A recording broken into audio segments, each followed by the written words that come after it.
Toronto, eh? This guy. I'm going to tell you something about Toronto and the rest of the world. No city that I've been to in the last 12 to 18 months looks as filthy and disgusting as Toronto does. And so the poor services aren't being looked after. Where's this 1.8 billion in extra spending going? Thank you, buddy. Well, there's a couple of factors, and I think what's Brett, you work for a John Tory. Tell the truth. Actually seeing that improvement in services that was promised. So Mayor Chow has signed the most expensive collective bargaining agreements in the city's history.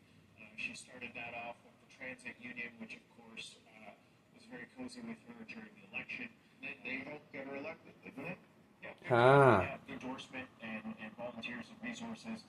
So one of the first things that she did when she took office was create 200 additional positions. Not positions that would deal with safety or fare evasion, where we lose 140 million, more than 10% of the TTC's budget on an annual basis. Nothing to deal with tell the truth. Information officers or agents that stand on the subway entrances and tell you where to go. So in terms of improving service, that doesn't really improve the service. It doesn't improve the reliability. So there was money for that, and then the new collective bargaining agreement, as I mentioned, are more expensive than any other deal inked in North America. We have a new collective bargaining agreement with our outdoor workers, so we're paying more for that. And because they're watching over tent and people in a shelter? So all of those things mean you will pay. Mean what? Because she's kind of sold the farm on those deals. And deals with what? Subcontractors?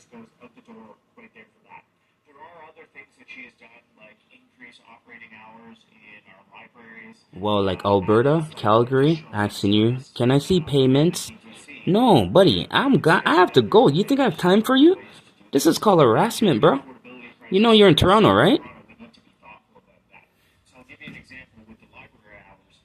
The idea of just increasing library hours and 7 days a week across the board, that's one way of doing it. Where? So we could hide the homeless people?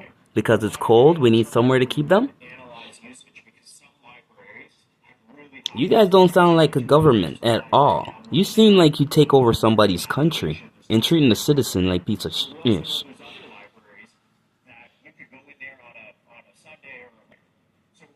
Wow, you see that? He's talking about that. Does he know what the library looks like nowadays?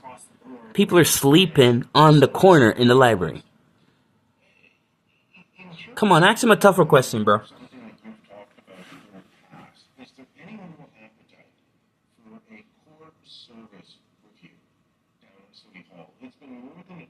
Thank you. Ask him a very important question.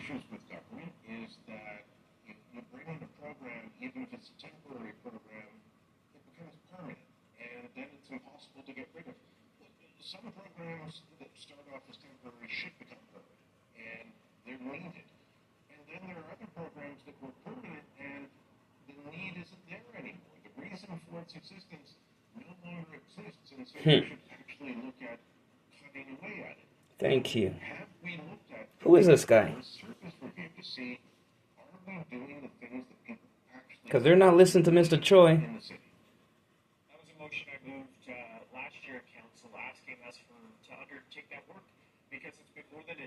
No, you didn't.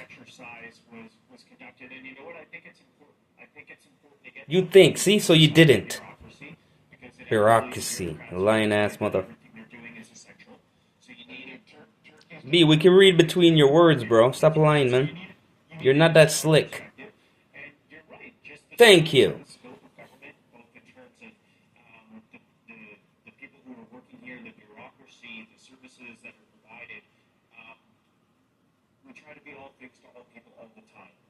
All people. Why you say like that? All people.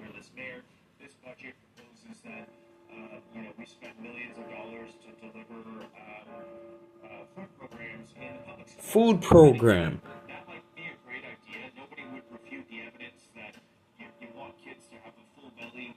Only kids? So the people sleeping in tent, you don't want them to have a full belly?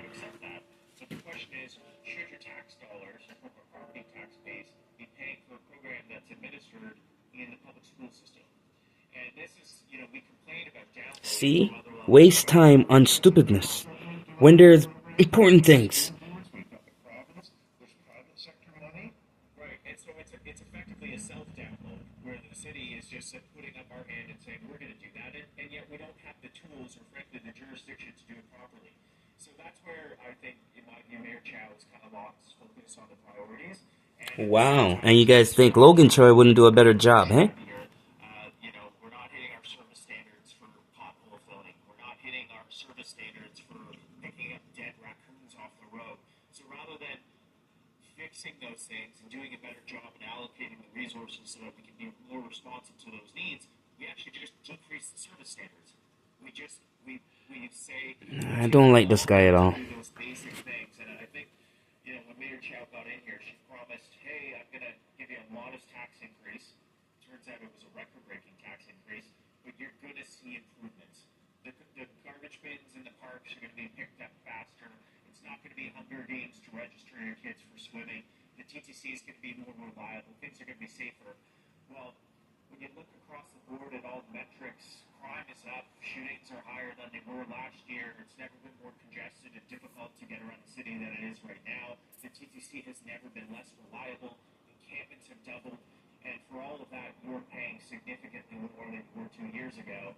And I think we need to focus on the basics to Vote Logan Troy. situation. Guarantee he's a man of heart. He has love. Talked 10 the other day. You guys have a lot of dogs and criminals and crooks voting for Olivia Chow. All the councils canvassing for her. Where in the city of Toronto Wow. a speeding ticket? Because that's how difficult it is to move around. And I don't drive all that much. Anybody that knows me, my critics will say, "Oh, what does Lily know? He just drives a big SUV out to the suburbs." I live downtown. I take the subway everywhere, or I walk. And the city is not looking good. And you're right. The service standards for the TTC are simply not there. Yeah, my critics will say I ride a bike. Well, I ride a bike mainly because the traffic is so bad and the TTC is so unreliable. So that's how I get around. But my wife's in the car every day, and she goes to different job sites across the city, and she's running the kids around. And I feel bad, frankly, for people Different job site. in traffic Huh. and have to Your take the wife own a lot of city company on Crown Line, eh? we've lost our way. We've made it so difficult to navigate the city of Toronto with right-of-way permit occupancies that go on for not weeks but months and years, with a lack of coordination of all our construction projects. The fact that we choke off every parallel. Man, this is a good video. Downtown. Like my punchline for next term. Anywhere. As a result, nobody goes back to work. We have the slowest return to office rate in the country, only behind Ottawa, where that was the principal argument. Dialogue with the premier and with his minister discuss this, and so we shall see. We shall see, and we shall see as well with respect. Over and over. So you see, 5 years ago this guy's been lying when he got elected. Can't do it again. Can't lie to the city no more. Dual citizen. And nobody is understanding what's going on yet. Impeach. Yourself as a modern day Robin Hood. Tony, you know what I'm here to do. Take from the rich and give to the poor. It's time to help everyone. This is Canada. We're peacekeepers.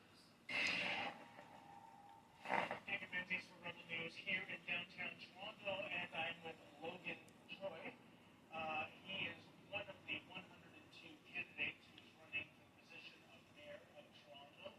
And right off the hop, Logan, I'm reading your campaign literature. I'm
trying to make $20. Looking Choy running for you, and I'm going to tell the story of Toronto. It's not tough. I mean, people are rude. They don't care about anybody else but themselves. And I think, I can go against these guys. I have a lot. I think that you pay my bills. So, please, you need help. Everybody seems to be forgetting us. And only us. Nobody else. So, that's my story. You need to. See? Disability. I'm on disability. Pay $200. Pay my phone bill. And I have to buy groceries. Last week, on the 10th, I bought $25 worth of groceries. Banana, eggs. And I can't even tell you what else. Because basically that's what $25 costs nowadays.